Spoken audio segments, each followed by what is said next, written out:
Good afternoon. This is Akashvani and I'm Naresh Margo with the midday news.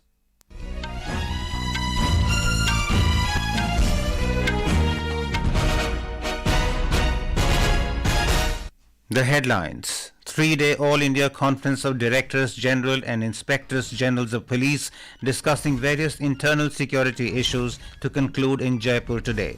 Prime Minister Narendra Modi and Home Minister Amit Shah are participating in the deliberations. Union Minority Affairs Minister Smriti Zubin Irani reaches Saudi Arabia on a 2-day visit for signing and exchange of bilateral Haj Agreement. Directorate General of Civil Aviation directs domestic airlines to immediately inspect emergency exits of all Boeing 737-8 MAX aircraft fleet following emergency landing incident in US. By and large, peaceful polling underway in Bangladesh, and in women's cricket, India to take on Australia in second T20 encounter in Navi Mumbai at 7 this evening.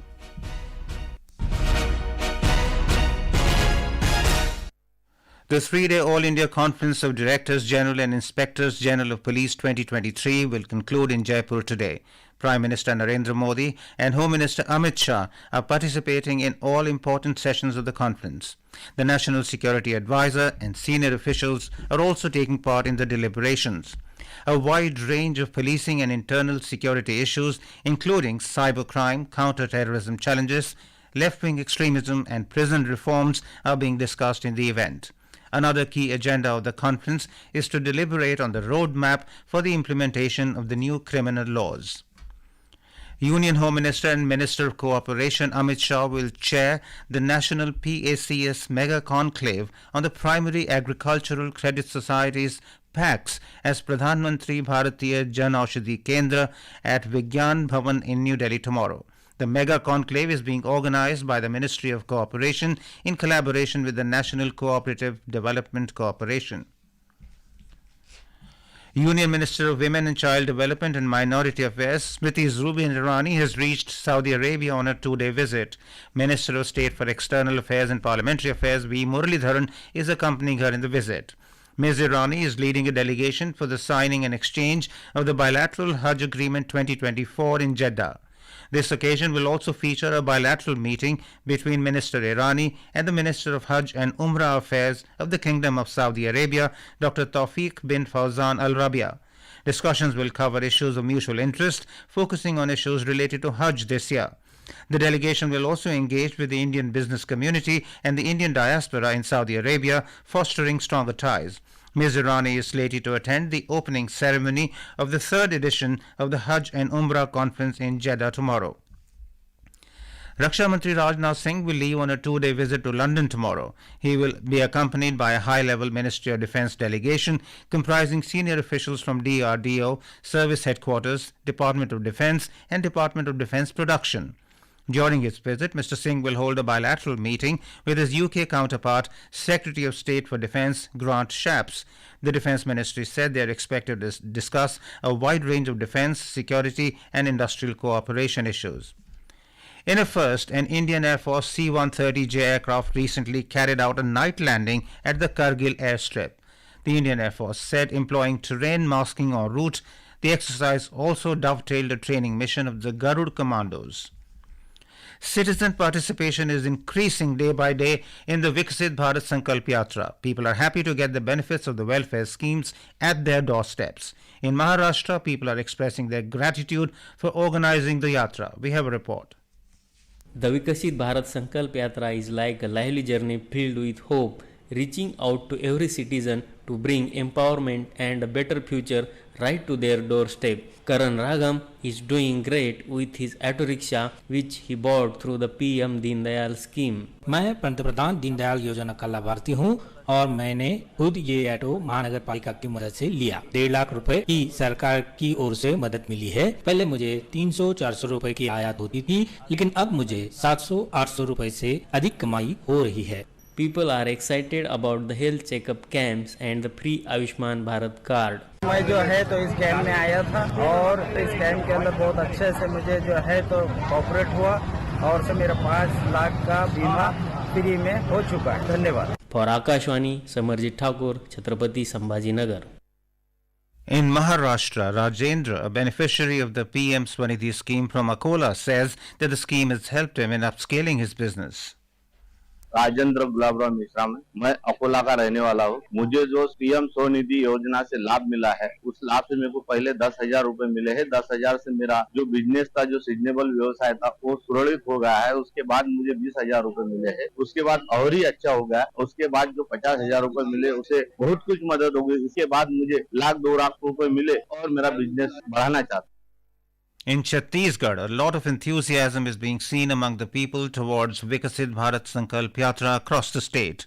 Our correspondent reports that a large number of people are reaching the camps organized under this yatra, including in the tribal Bastar division. The biggest benefits of Viksit Bharat Sankalp Yatra are seen in tribal areas of Chhattisgarh. In the villages located in remote areas, people are not only getting detailed information about various schemes of central government, but they are also getting benefits from them. Various departments are setting up their stalls at the venues under this yatra, and the benefits of the schemes are being provided to the eligible people. Gayatri Soni of Pandripani village of Bastar district said that she has got a lot of benefits from the Ayushman card. मैं जो Ayushman card बनाई हूँ उसमें से free में इलाज मैं खुद का कराई हूँ, तो मैं मोदी जी को धन्यवाद करती हूँ. Under the Viksit Bharat Sankalp Yatra, villagers in various districts of the Bastar division are also being administered an oath to give their contribution in making India a developed nation. Vikalp Shukla, Akashvani News, Raipur. Union Minister for Commerce and Industry Piyush Goyal has said that the nation is moving towards two important fundamentals, which is women-led development and making India corruption-free. He was delivering the inaugural address at the Global Investors Meet at Chennai in Tamil Nadu today. The minister said that the country has witnessed a 7.7% growth and inflation has been brought down considerably. He added that under the dynamic leadership of Prime Minister Modi, in the last 10 years, a fragile economy has climbed to the 5th place globally with a strong economy. The minister appreciated the state's achievement for having 43% of women workforce. He said that this was a direction that over the next 30 years, India will become a developed country with $30 trillion economy. The BJP today announced the name of Dorji Shereng Lepcha as the party candidate for the biennial Rajya Sabha election from Sikkim. The election will be held on the 19th of this month.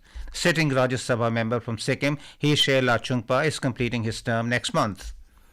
This is Akashvani giving you the news. For quick news updates round the clock, follow us on our Twitter handle at AIR News Alerts. The Directorate General of Civil Aviation DGCA has directed domestic airlines to immediately carry out inspection of emergency exits of all Boeing 737-8 MAX aircraft currently operating as part of their fleet. The directive of the aviation regulator comes in the wake of the Alaska Airlines incident involving Boeing 737-9 MAX aircraft.